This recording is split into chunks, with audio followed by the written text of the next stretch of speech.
Hi there, my name is Mark Harvey. I live in a little town in southeastern Ohio. If you go over that way, just a couple blocks, you'll come to the Ohio River. And just on the other side of the river is the state of West Virginia. So we are right on the edge of Appalachia. In fact, the part of Ohio that we're in right now is the only part of Ohio that falls into that region that we call Appalachia.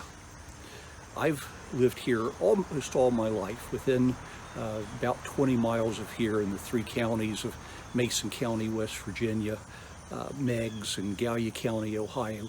So it's a wonderful part of the country. It's a part that I like to share with people, and that's why I'm going to do some of these videos, to see if we can help other people see what we see as we live here in Appalachia. Today I'd like to take you on a little adventure with me. A couple weeks ago I was out for a walk, and coming back I took a shortcut through some woods close to town here. And just as I was about to come out of the woods, I came across a little bunch of trees.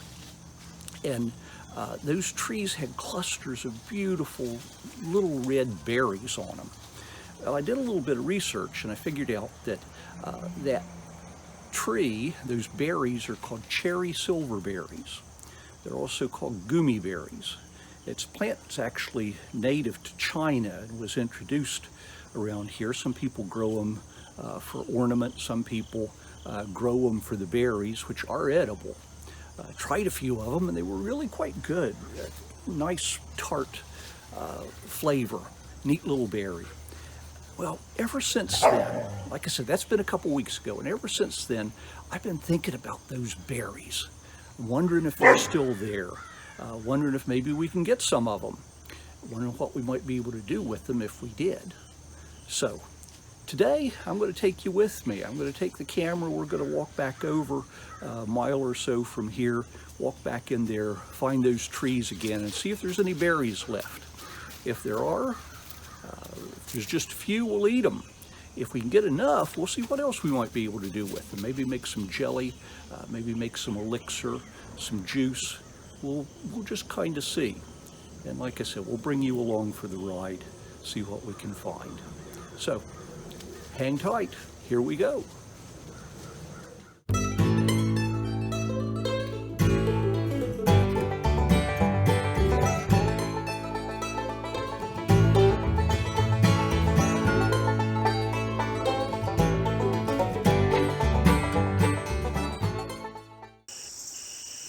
So we're coming back in here where I found the berries a couple weeks ago. And like I said, the concern right now is whether I waited too long to come back in here and look for some. And as I first approached, I saw this, which you'll notice are some seriously shriveled little berries on a tree that has pretty much had the best of it for the season. But if we come back this way just a little bit farther, we have some ripe berries. Now, there are several trees back through here, as you might be able to see. I see a couple trees that still have a fair amount of fruit on them. So I'm going to get out a couple bags and see how much I can gather, and then we will take them home and see if we have enough to do anything with them.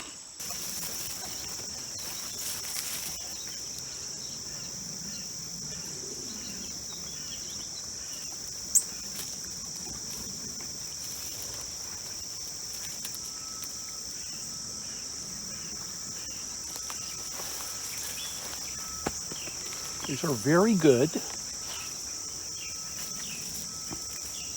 They are quite tart. And I'm not sure if there's a big difference in what's ripe or what's not. Notice right here is a pretty filled out little cluster of berries. So I'm going to try to take them as best I can with stems and clusters and all, and then we'll refine them a little bit when we get home. And the trick is to not eat too much of the product as I go. The berry itself, you might see, as I said, it's very small. Botanically, it's a drupe, which means that it's a stone fruit. It's got a single seed. Now, as we eat it, the seed's relatively small, and you don't really even notice it being there. But like I said, I'm going to make jelly instead of jam out of them. So we'll try to extract as much juice as we possibly can and go from there. Now that's pretty good. And just kind of go along with some of these that are pretty ripe and just pull your hand down through them and get a whole bunch of them at once like that.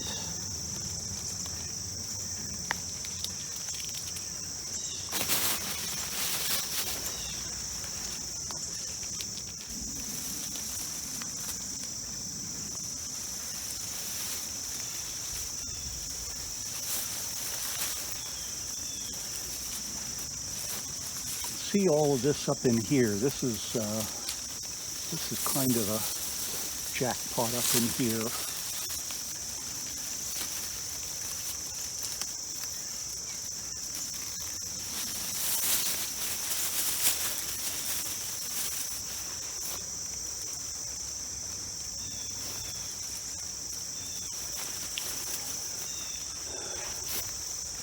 Another thing that I see that interests me,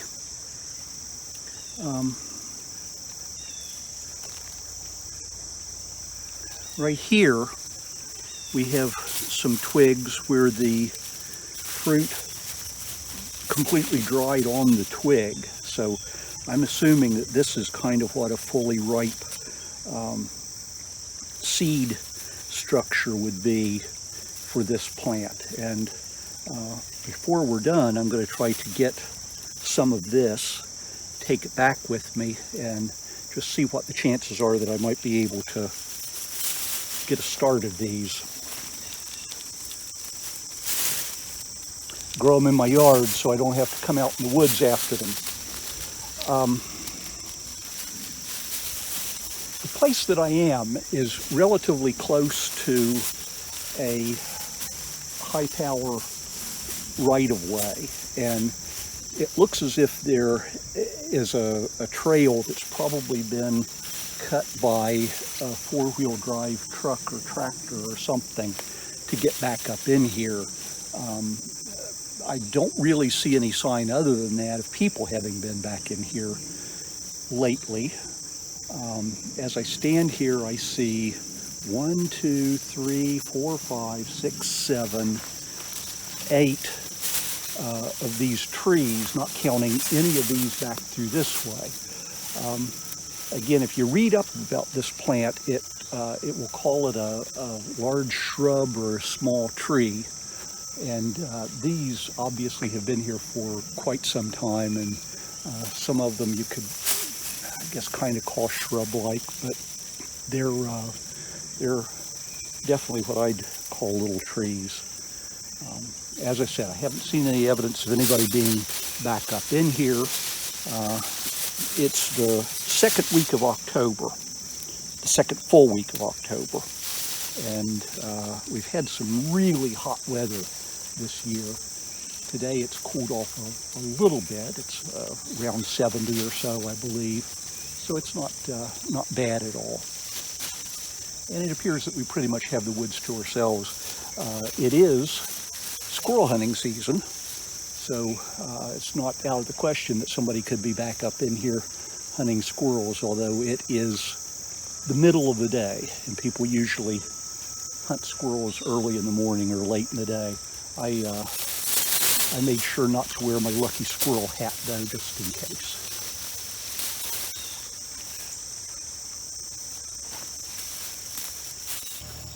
Let's talk a little bit more about this plant. As I said, the common name for it is cherry silverberry. The scientific name is Oleagnus multiflora, and as that name indicates, it has clusters of blossoms at some point in the spring or early summer that they say is very fragrant. I'd be interested in coming back this way and see if I can catch it in bloom next spring, maybe into next June. So we'll see about that. The other thing that's interesting about the plant is that it does have a symbiotic relationship with nitrogen-fixing bacteria in its roots. So it's able to survive in poor soil, even in clay soil, they say, will fix its own nitrogen and can provide some nitrogen for things that grow around it as well, which I think is another reason that sometimes people will plant it in their landscapes at their homes. One would think that it would be a good source of food this time of year for wildlife and the sort. I see absolutely no indication of deer having been around here. We have tons and tons of deer in this part of the country, this part of the state. And if they were interested in this, I doubt that I would be able to find much down here where I could reach it myself. And I did read about the plant in some of the horticultural stuff that they say that deer tend not to bother it when you've got it planted at home in your landscape. Now, as far as things that probably do like it, I got buzzed by a blue jay a little bit ago, so close that I could feel the wind beneath his wings, and he's been back a couple times giving me the evil eye back in there. So I think he sort of thinks that that these berries are his, and he's not too anxious to share. I think you can probably see that I've left him quite a few. I'm going to get a few more, but I'm pretty much done. So he's got plenty. He can always come to my house and have some backyard birdseed too if he wants to. Besides, I don't think he worked any harder to grow these berries than what I did. Okay, so I've been picking probably close to an hour now, and got some berries. There's not a whole lot here. Part of it is that I've kind of been feeling my way around the best way to get these things off. And I've learned a couple things along the line, and I've also apparently attracted somebody's hound dog that is announcing my presence back here. One thing that I did not realize that's interesting, and let me pull the camera over here and see if I can show you this up close. So right here on these stems, there are places where this plant, some of the little stems develop what could probably best be called a thorn. And every now and then, one of those will get you. It seems like they tend to develop right about where the clusters of berries are. So that's something. Now, the other thing is what the best way is to get these things off. And one technique I tried was, if I find a stem like this that has a pretty good cluster of berries on one end, actually sticking it down in my bag and then running my hand down through it. I found one of the thorns there and knocking the berries loose into the bag. Now, one of the things that I found is that those little sharp places will tear a hole in these grocery bags that I'm using, so I bought some extra. I double bagged them, which I think helps. The other thing with that technique is that you tend to get a pretty good crop of leaves as well. Other than that, I've just kind of been going along trying to pick a handful as best I can and dropping them in the bag, sometimes even keeping the bag on the ground. As you can see, it's not the fastest process. However you choose to do it. And one of the tricks is trying to get more in the bag than what you're putting on the ground as you go.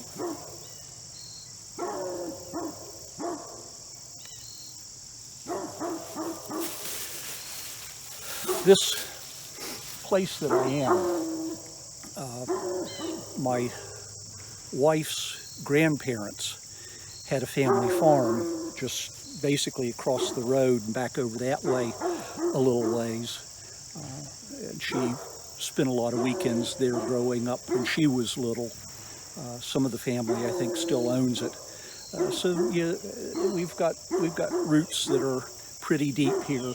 Just back up this way on the top of this hill is a cemetery for most of her family, her mom, her dad, her brother, some grandparents and aunts and uncles and cousins are buried as well. So, again, this is home. I moved here when my wife and I got married 30 or so years ago. I tell everybody that I had to go to Meigs County because I wanted to be close to my wife. But as I said, it's a nice place to live. Beautiful scenery. All kinds of great things to do. And hound dogs. Done. I've picked quite a few that are down here low. I said that's not a huge number of berries for the amount of time that we spent at it, but we'll take them home, we'll measure them, weigh them, figure out how much we have and what we can do with them. On the way, I will go right past our local Dollar General store. Dollar General kind of has turned into a lifeline for a lot of little communities like ours. It's where we go when you don't want to drive 10 or 15 miles into some other community to actually go to a grocery store. So a lot of us refer to it affectionately as the Clover Valley Mall. I'm going to stop there on the way and see if they have some fruit pectin that I can use to make jelly with. That'll make our friend the dog much happier. We'll see how far he follows me when we go out, and we'll check back in when we get home.